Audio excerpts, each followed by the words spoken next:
Hi, I hope everyone's doing well. I hope everyone's staying healthy. I'm Michael Holstein, and today I'm going to be discussing my capstone that deals with lacrosse. So let's start this off by talking about the contextual factors.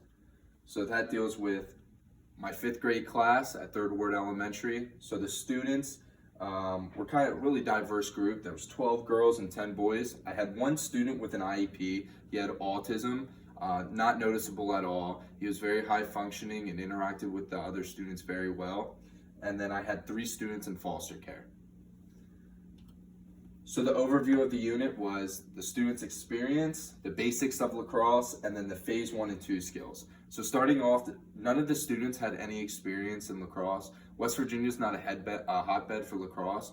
Being in a poverty-stricken town, lacrosse is very limited. So coming to the college, there was not any schools really nearby that had a lacrosse team. So when I asked the students whether they had any experience or even heard of lacrosse, every single one of them answered no. So that definitely took a lot of preparing and a lot of research to see where I had to start and how to develop the student skills from the ground up. Basics of lacrosse, this dealt with throwing and catching and ground balls.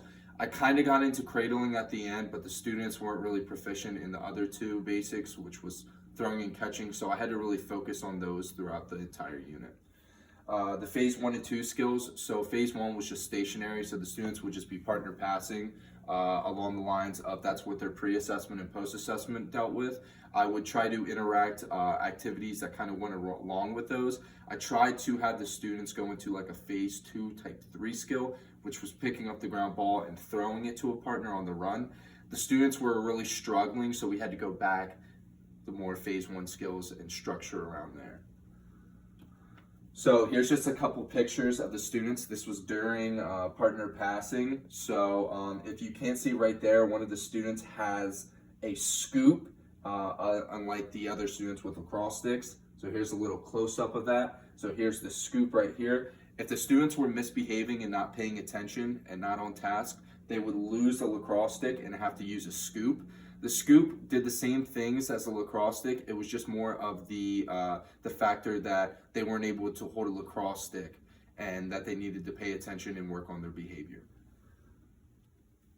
So right here is the learning goals. So learning goal 1 was students will know aspects of lacrosse such as positions, histories, etc. So the objectives that I used along those was I tested the students on how to identify a lacrosse stick. This goes from the top of the lacrosse stick down, so the head, the shaft, the butt end. Students were reminded throughout the entire unit. So like every single day I would have the students quizzed on the lacrosse stick. It was a formative assessment because I didn't have a pre-assessment for that. With that being said, I did test the students on the history of lacrosse. So it was just like, what is the game, or what's another name for the lacrosse, which is the creator's game. That's due to lacrosse having a lot of Native American history. So I just had the students kind of work on that throughout the entire unit. Every single student scored a 75% or higher on the identifying the lacrosse stick. So it was a very, very good kind of seeing where they were grasping the information. So learning goal 2 and 3, that was students will be able to throw a lacrosse ball while using a long-handed implement, and then students will be able to catch a lacrosse ball while using a long-handed implement. So this was the basics of lacrosse. So that's catching and throwing. Students were using partner passing, and the formative assessment doing that was basically every single day I'd have 2 partners show and demonstrate the proper technique of throwing and tracking a lacrosse ball. So the standards that worked with that just basically worked alongside with the throwing and catching aspects. The most important in my for me was the WE329. So that was identifying personally enjoyable physical activities. So basically the students had no prior experience on lacrosse. So introducing them to this new game where they can learn and develop is it was really satisfying, and seeing where they started to where they ended. So how students were assessed. So learning goal 1, so this basically was using the Plickers method. So students would be given like an electric scan card, and they were sitting at their warm-up spots. So they had the option of A, B, C, or D. So whichever answer that they wanted to choose would be put at the bottom of their chin. So they would just hold it up. once me and my corresponding teacher would come around and scan it, they would just put down their card. This saved so much time. Having the students be able to do that and then put it right down, and then us being able to move on to the next question, definitely helped prolong and save a lot of time with being able to focus on like the other skills. We were able to test on, like I said before, identifying the lacrosse stick and then going back to the pre-assessment of the history of lacrosse.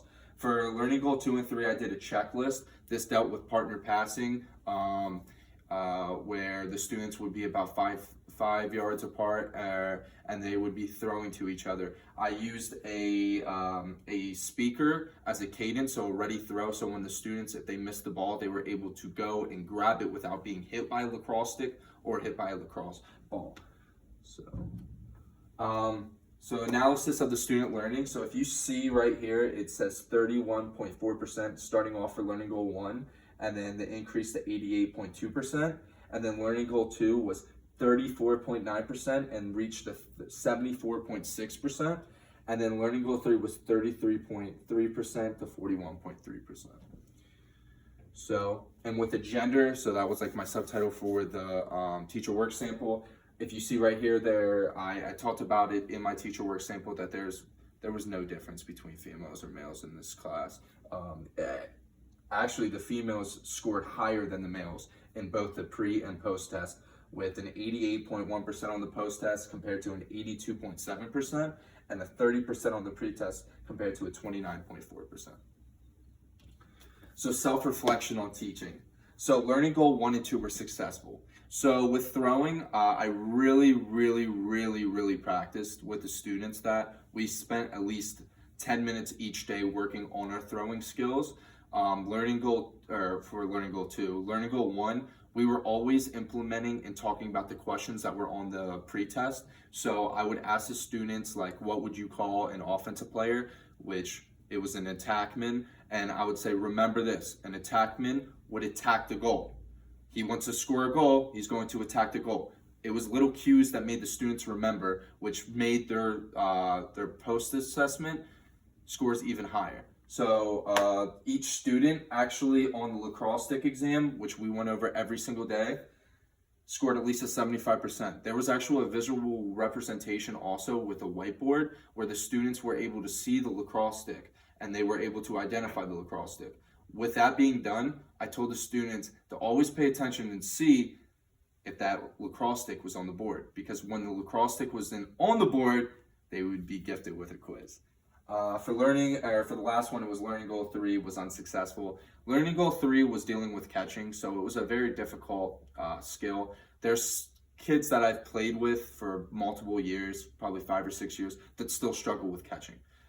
These are students with no experience, and seeing the growth and seeing that even some students still achieved it too was so great.